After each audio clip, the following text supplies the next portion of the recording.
क्या आपको भी इतिहास और गणित पढ़ने में मुश्किल लगती है और इसकी वजह से आपके मार्क्स कट जाते हैं? कई बार मार्क्स कट जाने के बाद बच्चे फेल हो जाते हैं और फेल होने की वजह से बच्चे आपका मजाक बहुत उड़ाते हैं। क्या मजाक उड़ाना चाहिए या नहीं? आज की पैराग्राफ में हम पढ़ेंगे। जैसा कि जानते हैं कि ये बड़े भाई साहब चैप्टर पार्ट 2 की कहानी है, जिसके लेखक मुंशी प्रेमचंद जी हैं। पिछले पैराग्राफ में हम लोगों ने देखा था कि रावण और शाहे रूम के घमंड के बारे में उदाहरण देते हुए बड़े भाई साहब छोटे भाई साहब को समझाया था। लेकिन आज की पैराग्राफ में इतिहास और गणित की कठिनाई का वर्णन करते हुए बताया है कि इतिहास में जितने भी एसी बीसी या राजाओं के नाम जैसा शेरशाह, हुमायूं, अकबर, जहांगीर के नाम याद रखने में कठिनाई होती है। तो क्यों होती है कठिनाई? यह क्यों सब्जेक्ट टफ है और सभी को क्यों टफ लगती है, जानेंगे इस क्लास में। हेलो स्टूडेंट, कैसे हैं आप सभी? आशा करती हूँ आप सभी अच्छे होंगे। तो चलिए कक्षा को आरंभ करते हैं। इससे सबसे पहले रीड कर लेते हैं पैराग्राफ को। कह रहा है, मेरे फेल होने पर मत जाओ। मतलब बड़े भाई साहब कह रहे हैं कि छोटे भाई साहब को, मेरे फेल होने पर मत जाओ। मेरे दर्जे में आओगे यानी मेरे कक्षा में आओगे तो दांतों पीसना आ जाएगा। नोट कर लीजिएगा, दांतों पीसना आ जाएगा मुहावरा है जिसका अर्थ होता है कठिन परिश्रम करना या मेहनत करना। तो कह रहा है कि जब अलजेब्रा और ज्योमेट्री के लोहे के चने चबाने पड़ेंगे। लोहे के चने भी हमारा मुहावरा है। लोहे का चने का चबाना मतलब कठिन परिश्रम करना, कठिन संघर्ष करना यानी कहने का मतलब है हर मुहावरा कभी कभी हर सेंटेंस में, वाक्य में सूट नहीं करता है। तो इस वाक्य में क्या सूट करेगा वो देखेंगे। तो यहाँ कह रहा है कि अलजेब्रा और ज्योमेट्री के लोहे के चने चबाने पड़ेंगे। कहने का मतलब अलजेब्रा क्या होती है? ये होती है बीजगणित। और ज्योमेट्री क्या होती है? जैसे हिंदी में ज्यामिति कहते हैं, वो होता है रेखा, जैसे रेखागणित। बीजगणित और रेखागणित। बीजगणित में क्या होता है? अलजेब्रा में आपने पढ़ा होगा मैथ्स में, ए स्क्वायर बी स्क्वायर जो भी है a+b के होल स्क्वायर। और रेखागणित क्या होता है? जिसमें शेप, एंगल, साइज हम पढ़ते हैं। यहाँ हम मैथ नहीं पढ़ा रहे हैं, बस इसमें आया था तो हमें समझा रहे हैं। तो बता रहे हैं बड़े भाई साहब कि पढ़ोगे तो लोहे के चने चबाने पड़ेंगे। तो यहाँ क्या हो जाएगा कि कहने का मतलब कि बीजगणित और रेखागणित जो पढ़ोगे ना तो असलियत का पता चलेगा। और इंग्लिस्तान का इतिहास पढ़ना पड़ेगा। इंग्लिस्तान क्या होती है? इंग्लिस्तान एक इंग्लैंड शब्द का एक उर्दू का नाम है, जो इंग्लैंड से ही इंग्लिस्तान शब्द बनी हुई है। तो यहाँ बता रहे हैं बड़े भाई साहब कि इंग्लिस्तान का इतिहास पढ़ना पड़ेगा। बादशाहों के नाम याद रखना आसान नहीं है। तो बादशाह जो है, बादशाह क्या है? तो बादशाह का मतलब होता है बड़े बड़े राजा, शासक, जिसके सत्ता यानी जिसके पास पावर होता है। आप जैसे इतिहास में पढ़े होंगे, जेम्स, विलियम, अकबर, जहांगीर, हुमायूं, ये सारे इतिहास में है। तो बादशाह जो है यही होता है जिसके पास सत्ता हो यानी पावर हो। तो बड़े भाई साहब कह रहे हैं कि बादशाहों के नाम याद रखना आसान नहीं होता है। 8 हेनरी हो गुजरे हैं, कौन सा कांड किस हेनरी के समय में हुआ, क्या यह याद कर लेना आसान समझते हो? हेनरी 7वें की जगह हेनरी 8वां लिखा तो सब नंबर गायब और सफाचट, सिफर भी ना मिलेगा, सिफर भी। अब ये हेनरी क्या है? एक तो हेनरी आपने फिजिक्स में पढ़े होंगे, high earning net rich yet. लेकिन ये हेनरी यहाँ हमारा नहीं है। क्योंकि यहाँ हेनरी के बारे में सामाजिक व आर्थिक स्थिति के बारे में बताया गया है। जैसे राजाओं के नाम के पीछे कहीं भी बुक्स में पढ़े होंगे, बाइबल वगैरह में भी पढ़े होंगे, प्रथम, द्वितीय, तृतीय आदि का प्रयोग किया जाता है उनकी पीढ़ी को दर्शाने के लिए। जैसे पहला राजा, दूसरा इतिहास, तीसरा राजा, कुछ इसी तरह, ताकि उसके पीढ़ी के नाम याद रखने के लिए प्रथम और दूसरा और तीसरा लगाया जाता है। जैसे आप पढ़े होंगे, दूसरा राजा तो हेनरी, वही कह रहा है कि हेनरी 7 और हेनरी 8 के बीच अब क्या हिसाब है, कि हेनरी कह रहे हैं बड़े भाई साहब कि हेनरी 7 के जगह अगर हेनरी 8 लिख दोगे तो आपके सभी नंबर सफाचट हो जाएंगे। कहने का मतलब है अगर थोड़ा सा भी इतिहास में गड़बड़ होगी ना, जैसे प्रथम पानीपत का प्रथम युद्ध है 1526 में है, क्या हम अगर 1556 लिख देंगे दूसरी विश्व युद्ध का, तो क्या गलत नहीं होगी? बिल्कुल गलत हो जाती है। तो इतिहास में यही सबसे टफ होता है, क्योंकि उसका डिजिट जो है इतिहास का बिल्कुल रट्टा मारने के बराबर होता है। सेम प्रोसेस वही गणित में भी है, मैथ्स में भी। अगर आप सेम प्रोसेस से सवाल बनाते आ रहे हैं ना, लास्ट में अगर आपके आंसर नहीं पूरे ना, तो पूरी मार्क्स काट दी जाती है। क्योंकि जो एग्जामिनर होते हैं ना, जो परीक्षक होते हैं कॉपी चेक करने वाले, वो पूरा नहीं देखते हैं, बस सिर्फ आंसर देखते हैं कि इसका आंसर कंप्लीट हुआ कि नहीं। तो हेनरी 7 और 8 के बीच में इतिहास का बड़ा अंतर है। तो बड़े भाई साहब कह रहे हैं कि हेनरी 7वें की जगह 8वां लिखोगे ना, तो स्कूल में तुम्हारे सारे नंबर कट जाएंगे, तो एक भी नंबर नहीं मिलेगा। तुम किस ख्याल में खोए हुए हो? दर्जनों तो जेम्स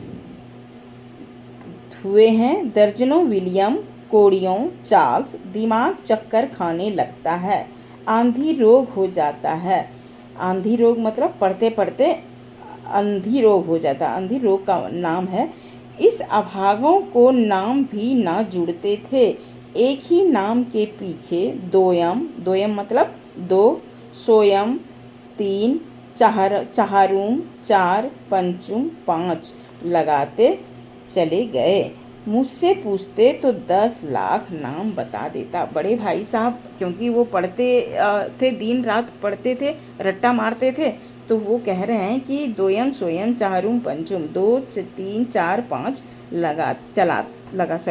लगाते चले गए। मुझसे पूछते तो 10 लाख नाम बता देते। क्योंकि छोटा भाई साहब हमेशा खेलने में मस्तीखोर था, बड़े भाई साहब जो क्या थे, पढ़ने में दिन भर रट्टा मार के पढ़ते थे, तो वो सिर्फ रट रट के याद करते थे।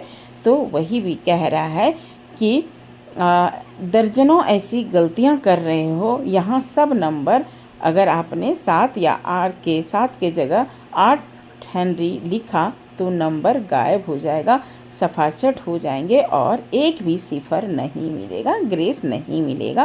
कहने का मतलब है कि गलती इतनी वही मानी जाएगी, इसके कोई भी अंक नहीं मिलेंगे। इसलिए लेखक जो है व्यंग्यपूर्ण से कह रहे हैं कि ऐसी गलती पर तुझे एक भी नंबर नहीं मिलेंगे। किस ख्याल में तुम डूबे हुए हो? और ज्योमेट्री तो बस खुदा ही पनाह है, खुदा ही पनाह। ये खुदा की पनाह क्या है? एक उर्दू हिंदी मुहावरा है जिसका अर्थ होता है भगवान बचाए या ईश्वर की उसकी रक्षा करे। तो वही कह रहे हैं कि ज्योमेट्री यानी ज्यामिति तो बस खुदा ही पनाह है। अगर तूने अच्छे से ज्योमेट्री को पढ़ लिया तो बस भगवान ही तुझे बचाए। अ ब ज की जगह अ ज ब लिख दिया, तो अ ब ज की जगह अ ज ब। अजब होता है लेकिन अवज होता है? बिल्कुल नहीं होता है। तो वही कह रहे हैं कि अ ब ज की जगह अ ज व लिख दिया और सारे नंबर कट गए।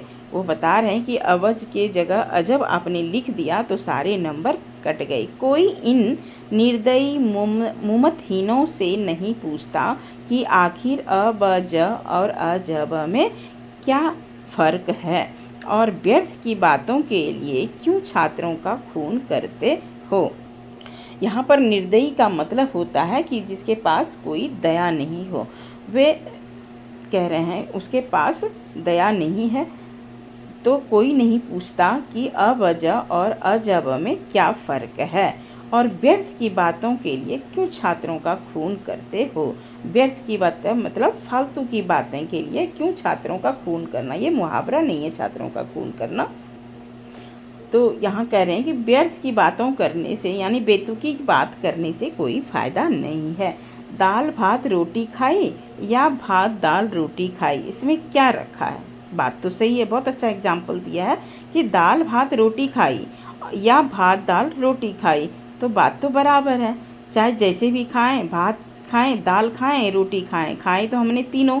फिर अगर भात खाते हैं, दाल खाते हैं, तो रोटी इधर से भी खाते हैं, तो तीनों खाते हैं, है ना। तो बात तो बराबर, इसमें क्या रखा है। मगर इन परीक्षकों को क्या परवाह। हम समझ लेते हैं कि दाल भात रोटी कैसे भी खा लें, खाना तो हमको दाल भात रोटी ही है। लेकिन जो यहाँ पर उदाहरण दाल भात रोटी का नहीं दिया है, दिया है, लेकिन यहाँ पर ये कह रहे हैं कि अगर अवज को अजब अवज लिखेंगे तो क्या फ़र्क पड़ता है। लेकिन जो परीक्षक होंगे, जो कॉपी चेकिंग करेंगे, वो उनको समझ में आ जाती है। वही बता रहा है कि दाल भात रोटी खाई या भात दाल रोटी खाई, इसमें क्या रखा है। मगर इन परीक्षकों को क्या परवाह, वह तो वही देखते हैं जो पुस्तक में लिखा है। एग्जामिनर उतना देखेंगे नहीं, लेकिन जब आप कॉपी में लिखेंगे तो जो आप लिखे हैं उसी को वो आप देखें कि आपने बुक्स में से क्या लिखा। चाहते हैं कि लड़के अक्षर अक्षर रट डालें। जो टीचर होते हैं उनको लगता है कि ये जितनी भी बुक्स में है A to Z यही रट ले और यही एग्ज़ाम के टाइम में लिखें तो इसके मार्क्स अच्छे हो जाएंगे। अगर विद्यार्थी अच्छे मार्क्स नहीं लाते हैं, फेल हो जाते हैं, तो एक दूसरे बच्चे में आपस में क्या करते हैं, उसका मजाक उड़ाते हैं। क्या ये सही है? नहीं, बिल्कुल सही नहीं है। और इसी रटंत का नाम शिक्षा रख छोड़ा है। सही बात है। विद्यार्थी दो तरीके होते हैं। एक तो मैंने पहले भी बताया था, एक तो विद्यार्थी रट के एग्ज़ाम देते हैं कि एग्ज़ाम के टाइम में इतना पढ़ूंगा कि इतना अच्छा मार्क्स आ जाएगा। एक विद्यार्थी दूसरी होती है कि वो रटते नहीं है, उसको इतना अपने आप में समझ अंडरस्टैंडिंग की प्रॉब्लम को अपने आप को सॉल्व कर लेते हैं कि हमें किसी भी चीज़ को समझना है, और समझ के जो लिखते हैं उसके अच्छे मार्क्स तो आते ही हैं और वो बच्चे आगे भी बढ़ जाते हैं। क्योंकि रटने की प्रक्रिया जितना आप रटेंगे उतना भर ही मेमोरी पावर में रहेगी, बाकी चीज़ में आप कहीं दिमाग नहीं लगा सकते हैं। तो वही कह रहा है, इसी रटंत का नाम शिक्षा रख छोड़ा है। किसके बारे में कह रहा है? टीचर के बारे में, कि आजकल शिक्षा जो है यही चाहिए कि जो बुक्स में लिखे हैं वही आप उतार दीजिए कॉपी में, तो टीचर आपको नंबर दे देते हैं। अगर आप अपनी मर्ज़ी से लिखते हैं तो वहाँ नंबर काट ली जाती है। और आखिर इन बेसिर पैर की बातों के पढ़ने से क्या फ़ायदा। कह रहा है इन बेसिर पैर एक मुहावरा है कि बातों के पढ़ने से क्या फ़ायदा। तो बेसिर पैर बातों मुहावरा का अर्थ होता है निरर्थक, बेतुकी यानी अर्थहीन बातों का जिक्र करना। तो वही कह रहा है कि यहाँ अर्थहीन यानी जिसका कोई अर्थ ना हो, बेतुकी बातों का जिक्र क्यों करते हो। ऐसी बातों को पढ़ने या सुनने का कोई फ़ायदा नहीं है जिसका कि कोई अर्थ ही ना निकले। नेक्स्ट कह रहा है, इस रेखा पर वह लंब गिरा दो तो आधार लंब से 2 गुना होगा। पूछिए इससे प्रयोजन। 2 गुना नहीं 4 गुना हो जाए या आधा ही रहे मेरी बला से, लेकिन परीक्षा में पास होना है तो यह सब खुराफात याद करनी पड़ेगी। खुराफाती का अर्थ होता है शरारती। जो शरारती कौन होते हैं? बच्चे होते हैं। जो शरारती मतलब जो जानबूझकर परेशानियां खड़ी करते हैं, हमेशा कुछ ना कुछ उसमें के दिमाग में नई शरारत करने को चलते रहता है उसके मन में, और यानी उल्टा सीधा। तो उसमें छोटे भाई साहब ऐसे भी आपको पता है, आगे ही है, आप लोग को पता चल रहा है कि छोटे भाई साहब कितने शरारती बच्चे थे। हमेशा उनके मन में खुराफात दिखता था। और बड़े भाई साहब कितने सीधे थे और कितने पढ़ने में हमेशा अच्छे भी थे और पढ़ते रहते थे। तो वही कह रहा है कि इस रेखा पर वह लंब गिरा दो। यहाँ रेखा क्या कह रहा है, यदि इस वाक्य में देखें तो ये ज्योमेट्री यानी ज्यामिति के दृष्टिकोण से यह गणित है। कह रहा है कि यदि उस रेखा पर लंब गिराते हैं तो आधार यानी बेस की लंबाई लंब की लंबाई से दुगुनी हो जाएगी। मैं आपसे बता रही हूँ, मैं तो ये रेखा और ज्योमेट्री मेरे बस में नहीं था। मैं बहुत मार खाई हूँ इस ज्योमेट्री में, सच बता रही हूँ आपको, बहुत मार खाई हूँ। ये मेरे ही बस में नहीं था। मुझे एंगल नहीं बनती थी मेरे से। आपको लगता होगा कि मेरी मैथ्स बहुत वीक है। मैं एंगल तो दूर गई, मुझे यहाँ तक नहीं पता था कि 60 डिग्री का कौन 90 डिग्री का कौन कहाँ होगी। ये इसमें बहुत मार खाई हूँ। अब याद आ रही है। तो यही कह रहा है कि दोगुना हो जाएगा, तो वो बड़े भाई साहब कह रहे हैं दोगुना नहीं चौगुना हो जाए या आधा ही रहे मेरी बला से, लेकिन परीक्षा में तो पास होना है।